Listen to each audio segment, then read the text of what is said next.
Olá, sou Marcos Ferraz e este é o canal Farmacologia. Este é o nosso quarto encontro em que discutimos farmacocinética. E hoje vamos falar sobre biotransformação de fármacos. Vamos juntos nessa viagem farmacológica. Bom, para começar, vamos lembrar daquele conceito lá do ensino fundamental, fenômenos físicos e fenômenos químicos. O que é um fenômeno físico? É aquele fenômeno que não modifica a natureza da substância. Então, por exemplo, gelo, quando derrete, se transforma em água, que é gelo no estado líquido. Ou o gelo é água no estado sólido. Então, gelo é água. A substância não mudou, é a mesma. Agora, olhem aqui, eu tenho ferro sendo convertido em ferrugem.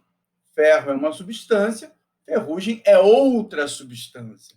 Mesma coisa quando eu queimo a madeira e transformo a madeira em cinza, em carvão. Madeira é uma substância, cinza, carvão é outra substância. Bom, mas por que numa aula de farmacocinética eu vou lembrar de fenômenos físicos e químicos? Simples, é porque é exatamente isso que acontece com os fármacos. Percebam que os fármacos entram no organismo através da absorção, circulam, que é o que nós chamamos de distribuição e redistribuição, e depois eles são eliminados. Agora, o nosso organismo evoluiu para eliminar esses fármacos por dois mecanismos diferentes. Um mecanismo químico, que é a biotransformação, outro mecanismo físico, que é a excreção. Então, nesta conversa, vamos falar sobre biotransformação. Vocês vão anotar aqui. Aqui eu tenho um fenômeno físico, rasguei o papel, mais uma vez. Aqui eu tenho um fenômeno químico, a queima. Pois bem, é exatamente isso que acontece com as drogas. Drogas passam pelo fígado e são transformadas em um metabólito, que normalmente é inativo. Ora, esse metabólito é uma substância diferente da droga. Olhem para cá. Morfina passa pelo fígado e é transformada, por exemplo, em morfina 6-sulfato. Aí vocês vão dizer, mas a morfina 6-sulfato continua no sangue fazendo efeito. É verdade, mas carvão não é madeira, cinza não é madeira. Morfina 6-sulfato continua tendo atividade, mas ela tem propriedades ligeiramente diferentes da morfina. Ok? A molécula mudou, a substância mudou. Agora, olhem as penicilinas. Elas praticamente não sofrem metabolismo hepático. 99% da penicilina vai sair na urina. Eu acho um absurdo jogar o xixi de quem tomou amoxicilina fora. Porque aquela urina está cheia de penicilina. Acho que podia reciclar, mas eu quero ser o primeiro. Eu quero tomar o remédio original, beleza? Bom, isto posto, vamos falar então um pouquinho desta transformação química que ocorre com os fármacos. Qual seria o objetivo, né? Se o fígado fosse pensar, o que você quer fazer na vida, fígado? Ele diria duas coisas. Inativar os xenobióticos e aumentar neles a hidrossolubilidade. Repare, a gente sabe que, como espécie, né, a gente estima que a gente está aqui no planeta entre 300 mil e 350 mil anos, ok? Nesse tempo todo, a gente se alimenta de plantas, de outros animais, e muitas dessas plantas contêm venenos. Claro, a planta não quer ser comida, o alface não fica totalmente feliz quando você vai lá e dá uma mordida nele. Então, ele se protege dos herbívoros, ou dos onívoros, como é o nosso caso, produzindo toxinas. E a gente teve que evoluir para metabolizar, inativar e botar para fora essas toxinas, essas substâncias. Ok? Como nossa principal porta de saída é a urina, e pela urina, a urina é água, pela urina saem substâncias hidrossolúveis, nós temos que converter um fármaco lipossolúvel em um metabólito hidrossolúvel. Esse é o papel, por exemplo, do fígado. Bom, claro que a metabolização não é só hepática. Então, algumas drogas sofrem metabolismo também por esterases no plasma, também os rins, A mucosa do trato gastrointestinal, eu cheguei a falar para vocês que as células gástricas expressam a álcool desidrogenase, que é uma enzima que metaboliza o etanol. Os pulmões também expressam enzimas que metabolizam algumas drogas, ok? Mas é claro que o órgão principal, o master, para provocar a biotransformação é o fígado. E a gente pode encontrar duas fases de metabolismo hepático. A fase 1, que envolve o citocromo P450, que carinhosamente nós chamaremos doravante de CYP, ok? O citocromo P450, localizado lá no sistema microsomal hepático, isto é, no retículo endoplasmático liso das células hepáticas, dos hepatócitos, são uma série de enzimas que fazem reações de oxidação, redução, hidrólise, por aí vai. E a fase 2 ocorre no citossol, no citoplasma da célula hepática, através das transferases. São enzimas que fazem a ligação, a conjugação do fármaco ou de seu metabólito a um grupo, por exemplo, ao sulfato, ao curonil, ao metil, acetil, à glutationa. Ok? Bom, vamos falar então um pouquinho de cada uma dessas etapas, mas eu queria falar primeiro geralzão. Aqui eu tenho exemplos do metabolismo hepático. Uma sulfonamida, passa pelo fígado e é convertida num derivado acetilado. Aqui tem a ação, né, das transferases hepáticas. Então, eu tenho uma droga ativa se transformando no metabólito inativo. Esta é a regra, ok? Mas toda regra tem exceções. Então, por exemplo, uma exceção, o enalapril, que é um fármaco utilizado para tratar a hipertensão, ele, na verdade, não funciona. Ele é um pró-fármaco, uma pró-droga. Ele precisa passar pelo fígado e ser transformado no enalaprilato, que aí sim é o metabólito ativo. Depois o enalaprilato vai ser metabolizado e inativado, ok? A morfina, que eu dei o exemplo para vocês, passa pelo fígado, também por ação das transferases, é convertida em morfina 6-sulfato ou morfina 6-glucuronídeo, que tem atividade farmacológica. Então, eu tenho um fármaco ativo sendo transformado em metabólitos ativos. Só que tem uma diferença. Morfina é altamente lipossolúvel, não sai na urina. Já a morfina 6-sulfato e a morfina 6-glucuronídeo saem tanto nas fezes quanto na urina. Aqui tem uma outra exceção interessante, que é o diazepam. O diazepam é convertido em desmetildiazepam, e o desmetildiazepam, que é inativo, coloquei aqui em preto como inativo, e o desmetildiazepam é transformado em oxazepam, que também é ativo. É por isso que dizem que o diazepam dá ressaca no dia seguinte. Tomei diazepam hoje, fiquei calminho, sedado. À noite eu vou estar legal, porque o diazepam foi transformado em desmetildiazepam. Amanhã, esse desmetildiazepam foi transformado em oxazepam. É como se eu tivesse tomado outro comprimido de diazepam no dia seguinte, porque o meu sangue vai estar cheio de oxazepam, que tem atividade também. Claro que o oxazepam depois vai ser metabolizado novamente, ser inativado e eliminado, ok? E aqui, gente, o último tipo de exceção, que aí é mais complicado, né? Que é o paracetamol. Nos Estados Unidos, em alguns países da Europa, ele é conhecido como acetaminofeno.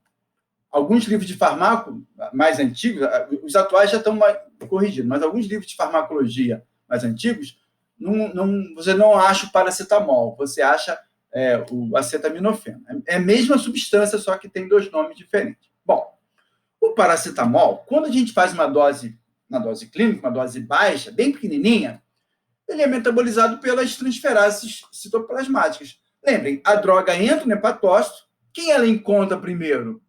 Claro, ela está no citoplasma, ela encontra as transferases, ok? E aí ela pode sofrer fase 2, e aí fica hidrossolúvel. Só que dependendo da concentração de paracetamol, ele acaba também encontrando o CYP, ok? O citocromo P450. E aí o CYP transforma ele em N-acetilbenzoquinoamina, que é veneno, que é o metabólito tóxico. E aí vai matar a célula. Qual célula? A célula hepática, o hepatócito, exatamente onde ele é produzido. Lembrem, vou repetir, o N-acetilbenzoquinoamina é produzido pelo nosso fígado. Agora, se a gente produz uma quantidade pequena dessa substância, o fígado é mágico. O fígado tem uma capacidade de regeneração fantástica. Por isso que a pessoa bebe e vai lá, causa lesão, que provoca lá os problemas do álcool, que eu vou falar daqui a pouquinho, e depois o fígado regenera. Claro que em excesso, se aumenta a dose do paracetamol, e aí sim, aí pode provocar intoxicação grave, ok? Muito bem. Aqui um exemplo, então, das fases 1 e 2. Então, aqui tem o ácido acetilsalicílico, passa pela fase 1, e aí sofre uma dessas reações, e a gente está vendo aqui ele sendo convertido em ácido salicílico, o grupamento acetil é removido. Quando o grupamento acetil é removido pelo CYP, olha o que sobrou aqui. Sobrou aqui um cabo. No caso, esse cabo é uma hidroxila. É importante que tenha um cabo, que nem nossas panelas, tem que ter um cabo para a gente pegar, né? Então, essa hidroxila é o local onde vai ser conjugado, nesse caso aqui, o ácido glicurônico, formando, então, um glicuronídeo do ácido acetilsalicílico, ok? Bom, qual é a lógica desse sistema? Claro, lembrem, a lógica é inativar a aspirina e torná-la mais hidrossolúvel. Aqui eu tenho um anel aromático, que tende a ser lipossolúvel, ok? Agora, olha essa molécula aqui. Aqui eu tenho um grupamento carregado eletricamente. As hidroxilas, tem aqui uma carboxila, lembrando lá da química do segundo grau, o grupamento ácido. Bom, pois bem, essa molécula aqui, sozinha, ela é altamente polar, altamente hidrossolúvel. Gente, qualquer coisa que a gente ligar ao ácido glicurônico vai formar um composto final extremamente hidrossolúvel. E, portanto, vai se dissolver em água. Se vocês ligarem o ácido glicurônico a um elefante, o elefante dissolve na água. Talvez. Bom, deixa pra lá. Importante é o seguinte. Importante é que, se o fármaco já é hidrossolúvel de natureza, ele nem passa pelo fígado. É o caso das penicilinas, amoxicilina, ampicilina, e por aí vai. Okay? Ele sai direto na urina. Se ele é lipossolúvelzinho, ele sofre fase 1, ganha um cabo, que pode ser uma hidroxila, pode ser uma amina, pode ser um SH. E aí já vai ficar hidrossolúvel e já vai sair na urina. Beleza? Agora, se ele é altamente lipossolúvel, ele só sai por fase 2. Então, exemplo de fármacos altamente lipossolúveis. Aqueles que atravessam a barreira hematoencefálica. Os psicofármacos.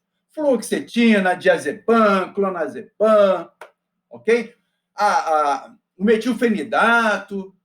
Todos esses fármacos, ou a grande maioria desses fármacos, que atravessam a barreira hematoencefálica, só saem por fase 2.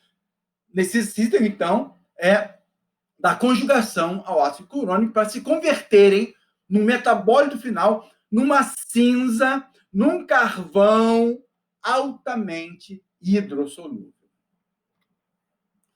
Bom, mas é claro que alguns fatores podem modificar a biotransformação.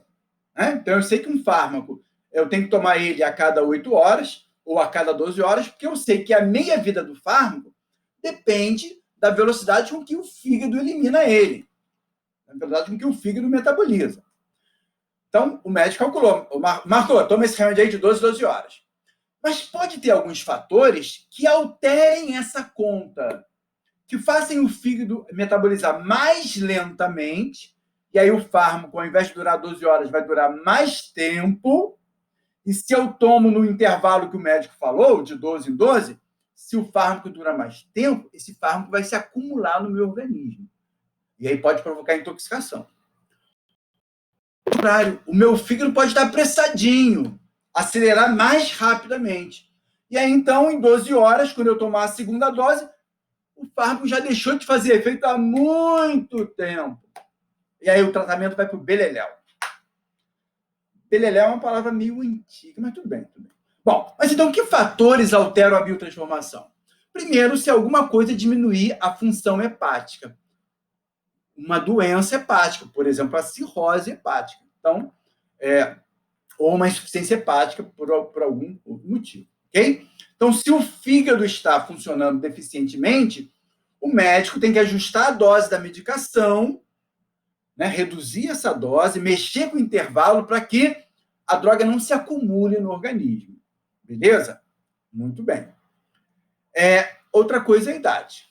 Na idade avançada, né, o idoso, a função hepática diminui.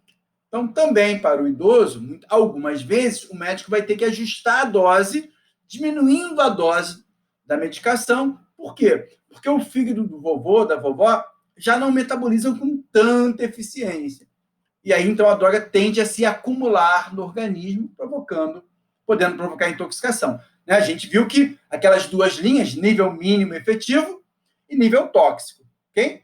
Então, a droga tem que ficar nessa janela aqui, entre o nível efetivo e o nível tóxico. Se a droga se acumula no organismo, ela pode chegar ao nível tóxico. Não é legal, ok? Mas tem uma outra coisa também. Quando a gente é bebezinho, o nosso sistema de fase 2 não está funcionando direito ainda. Então, o bebezinho, nos primeiros meses de vida, não faz fase 2, não faz conjugação. Gente, eu posso provar. Outro dia eu estava aqui na fila do supermercado, aí tinha uma senhora com um bebê no colo, né? Isso antes da pandemia, claro. Antes da pandemia. E aí eu virei pro bebê e falei assim, aí, guri, conjugue o verbo ser no pretérito mais que perfeito do indicativo. O bebê ficou olhando para mim assustado.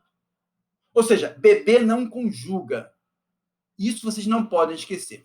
Se o bebê não conjuga, ele vai ter dificuldade de eliminar por fase 2.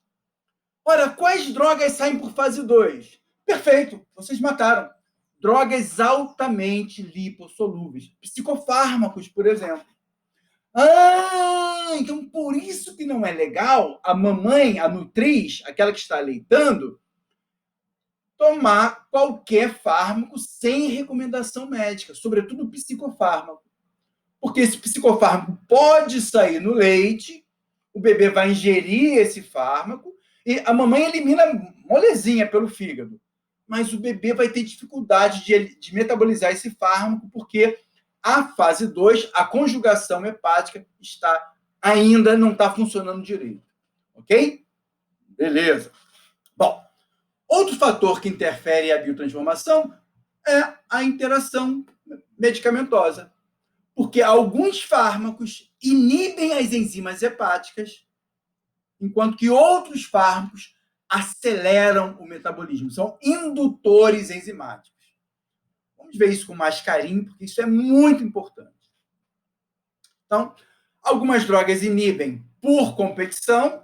Eu tenho uma enzima, eu tenho dois fármacos que se ligam à mesma enzima, então eles vão ficar disputando a enzima. Claro que um pode acabar diminuindo a metabolização do outro. Esse aqui vai ficar livre no sangue, vai aumentar no plasma e pode causar intoxicação. Pode ser também uma inibição alostérica não competitiva. O fármaco pode se ligar à enzima e torná-la inativa. Gente, o campeão da inibição enzimática é o ritonavir. O ritonavir é um medicamento, um inibidor de protease, importante para aquele paciente soro positivo. O ritonavir é um campeão de inibição enzimática. Então, muitas vezes, a pessoa tomando ritonavir e vai tomar continuamente, né, para controlar, então, manter a viremia baixa,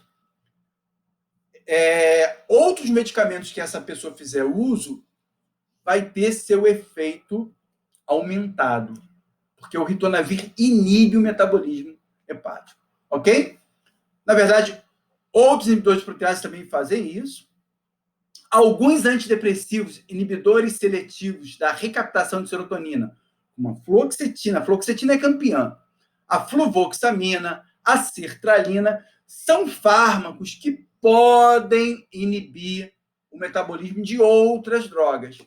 Então, lembre que eu falei que o psiquiatra que prescreve essas drogas tem que estar em diálogo com o cardiologista, com o endócrino, com outros médicos que estão prescrevendo outros medicamentos, para que a gente possa calcular essa interação, ver se há interação e ajustar a dose, ok? Diálogo, gente, é sempre importante. Aqui eu estou colocando algumas isoformas, vocês já viram na bioquímica, uma enzima, na verdade, o CYP é uma família com mais de 70, aliás, mais de 70 famílias. Cada família tem uma pancada de isoformas de enzima. Então, vocês vão ver esses nomes aqui. CYP2D, então tem CYP1, tem CYP2, tem CYP3, tem CYP4, tem CYP1A, 1B, 1C, 1D, o 2D tem 2D1, 2D2, 2D3, então tem uma pancada de isoenzimas diferentes.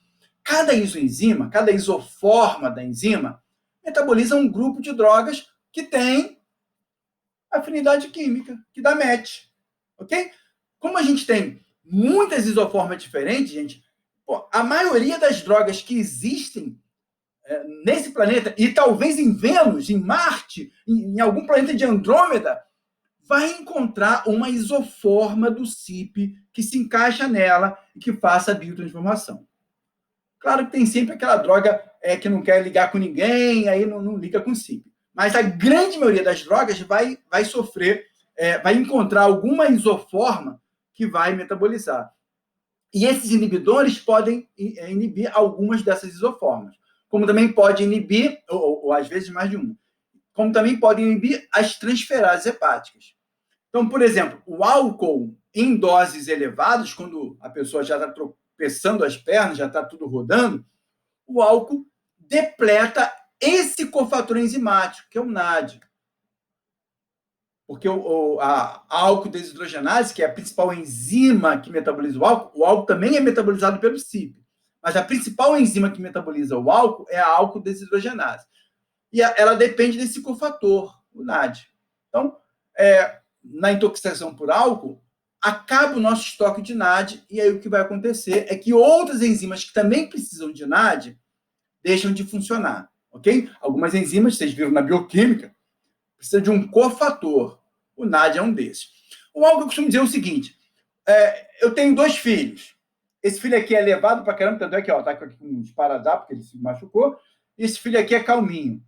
Esse aqui é tão levado, pede tanto a minha atenção, que eu acabo negligenciando esse aqui. Esse filho levado é o álcool. O fígado para tudo, gente. Tem que eliminar o álcool. Vamos trabalhar aí, gente, o álcool. Aí esquece as outras drogas. E essas outras drogas podem causar intoxicação. Muito bem. Gente, estou brincando, tá? Não pode negligenciar filho. Fez filho, tem que cuidar, tem que dar atenção, tem que dar apoio. Beleza. Voltando aqui. Viu? Nosso canal também dicas de cidadania. Voltando aqui, então. Eu falei, então, da inibição, mas tem drogas que fazem o contrário. Tem drogas que fazem indução enzimática. O que é isso, minha gente? Bom, quando você usa essas drogas continuamente, e às vezes nem tão continuamente assim, vou mostrar daqui a pouquinho, você aumenta a atividade das oxidases, estou falando do CYP, e também das transferases que fazem a fase 2, ok? Você aumenta a atividade, algumas vezes, porque você aumenta a expressão gênica dessas enzimas. Tá lá o gene, o DNA da célula, né? O gene codifica uma proteína, beleza? O gene está na dele, produzindo a enzima no basal. Eu preciso de meia dúzia de enzimas, manda aí. Está aí no ritmo dele. A presença da droga dá uma acelerada nesse gene. E aí o gene começa a expressar mais RNA mensageiro e, portanto, a célula produz uma quantidade maior de enzimas. Ora, se eu tenho mais enzimas, eu vou metabolizar a droga mais eficientemente, mais rapidamente, ok? Isso que eu chamo de indução enzimática. O grande campeão é um antibiótico utilizado na tuberculose, não apenas na tuberculose, mas que é a rifampicina. Rifampicina é um grande indutor enzimático. Então, pessoas que têm que fazer uso do esquema RIP e aí bota aí, né, um tempo longo de tratamento, durante todo esse tratamento, outros medicamentos que esse cara fizer uso podem ter o seu metabolismo acelerado. Ora, se o metabolismo está acelerado, aquela dose vai produzir um nível plasmático mais baixo, porque o organismo está eliminando a droga mais rapidamente. E aí eu vou ter que fazer o quê? Aumentar a dose. Outro grande inibidor enzimático é o benzopireno, substância produzida pela queima do cigarro. Independente se o cigarro é o cigarro comum, careta, ou se é o cigarro de maconha. Então, que é o que a gente chama de alcatrão, né? Aquela mistura que a gente chama de alcatrão. Pois bem, o benzopireno é um poderoso inibidor do CYP. Então, mesma coisa. Para a pessoa que é fumante, é possível que tenha que aumentar a dose do medicamento dela.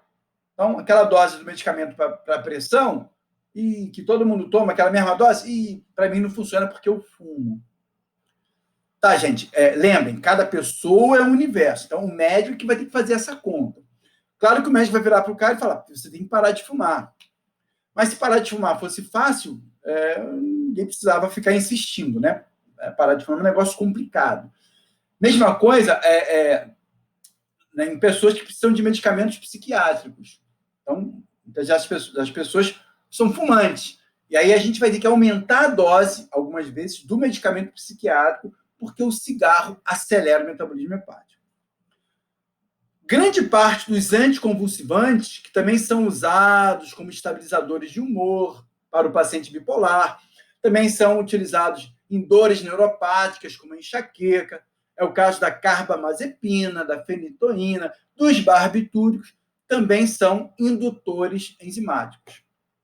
Mesma coisa. Vão reduzir o efeito de outros fármacos. E o álcool? Eu disse para vocês que o álcool em dose alta, ele inibe o metabolismo de outras drogas. É verdade.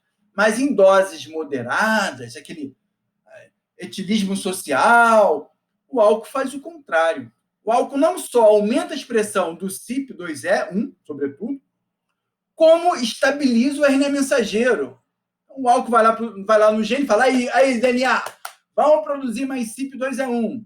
Aí o DNA, né, a partir do DNA, a polimerase faz lá uma fita de RNA mensageiro, e essa fita ela pode desmanchar, né, no caminho, do núcleo até o retículo endoplasmático rugoso. O álcool protege ela, mantém ela estável, para garantir que o fígado vai produzir mais enzimas. E aí, gente, o álcool, portanto, pode reduzir o efeito de fármacos, de outros fármacos, que são metabolizados por essa isoforma aqui. É por isso que a mãe fala, meu filho, você está tomando antibiótico? Não pode beber, porque o álcool corta o efeito da medicação.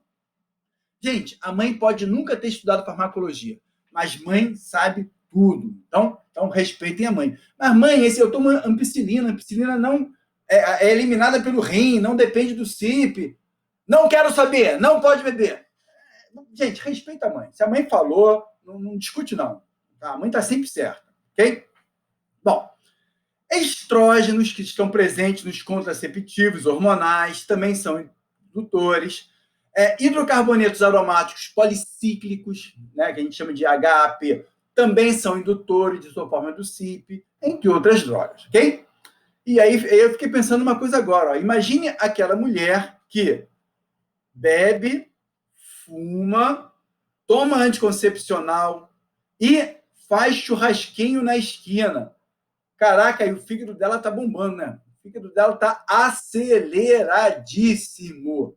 Então, brincadeira à parte, mas é isso mesmo. Essas drogas são indutores, elas aceleram o metabolismo hepático e, portanto, reduzem a eficácia de outros medicamentos que reduzem a biotransformação hepática. Eu falei, então, são conhecidas 74 famílias do gene CYP, né? Sendo que 3 são mais importantes pelo nosso padrão de ingestão de alimentos e drogas. Alimentos? Lembra que eu falei dos xenobióticos? Você come um alface, tu acha que o alface é inocente? Tolinho. Aquela couve, aquele brócolis é totalmente inocente. Não, ali tem também algumas substâncias que, se não fossem metabolizadas, poderiam se acumular no nosso organismo e provocar intoxicação. Claro que os vegetais comestíveis estão coevoluindo com a gente há mais de 300 mil anos. Então, eles já, talvez, até pela domesticação deles, eles já expressem menos toxinas. Aí o que a gente faz? A gente joga agrotóxico no vegetal, a gente joga organofosforado. Aí ferrou, né? Porque nós não evoluímos para metabolizar eficientemente os organofosforados. Né? O uso de inseticida é muito recente na história da humanidade. Então, por isso que a gente pena, a gente sofre quando pessoas, para aumentar seus vencimentos, né, seus lucros, enche a plantação de inseticidas, e alguns deveriam ser proibidos mesmo, são proibidos na Europa, deveriam ser proibidos aqui, porque podem causar intoxicação muito grave. Mas aqui, então, eu estou falando das famílias do CIP. Aqui, só um exemplo, né, para vocês, dos substratos de cada isoforma. Claro que o estudante de farmácia vai estudar isso desesperadamente, vai arrancar os cabelos para decorar, mas, na verdade, existem algumas isoformas que são mais importantes, né? O CYP3A4, 3A5, praticamente metaboliza a grande maioria das drogas, então aí fica mais tranquilinho. Assim como as transferases ligadas ao glicuronídeo têm um papel mais importante também em termos quantitativos, né? Bom, e aqui também eu coloquei para vocês uma tabelinha, só por curiosidade, vocês acham isso na literatura, da indução enzimática. Então, aqui, mais uma vez, as isoformas do CIP, eu botei coloridinho assim para facilitar o visual.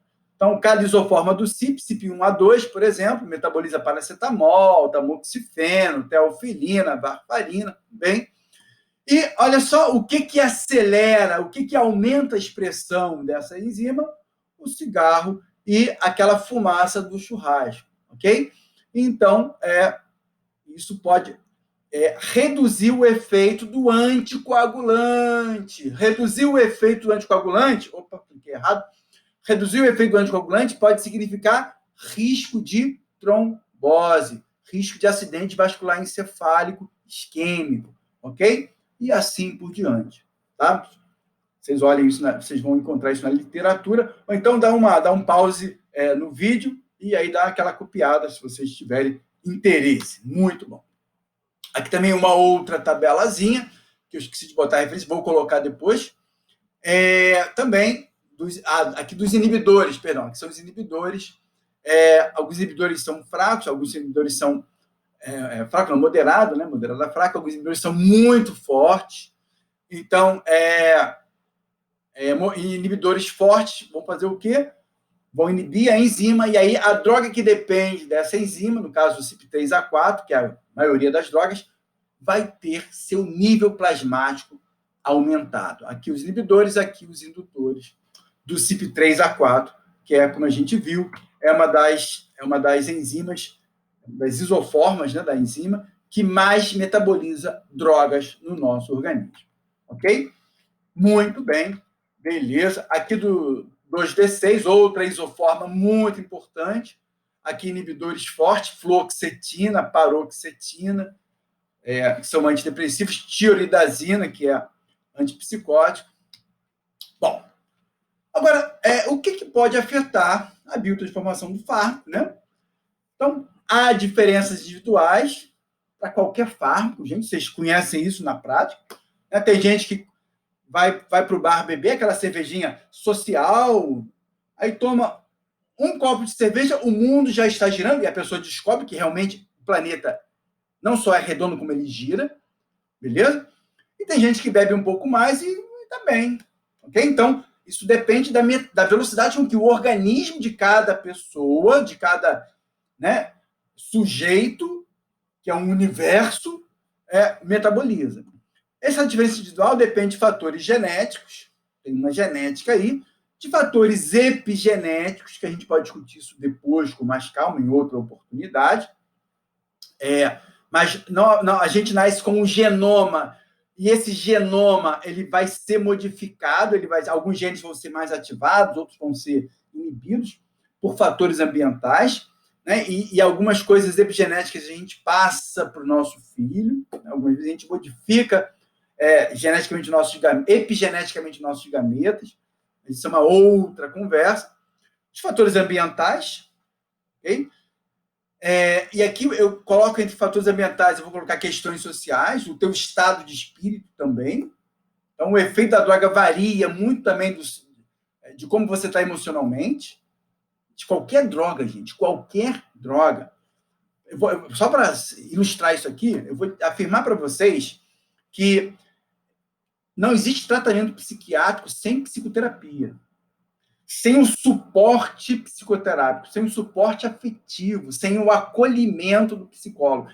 O acolhimento dos amigos é muito importante, do pai e da mãe, mas alguém que estudou para acolher, que é o caso do psicólogo, esse então é fundamental.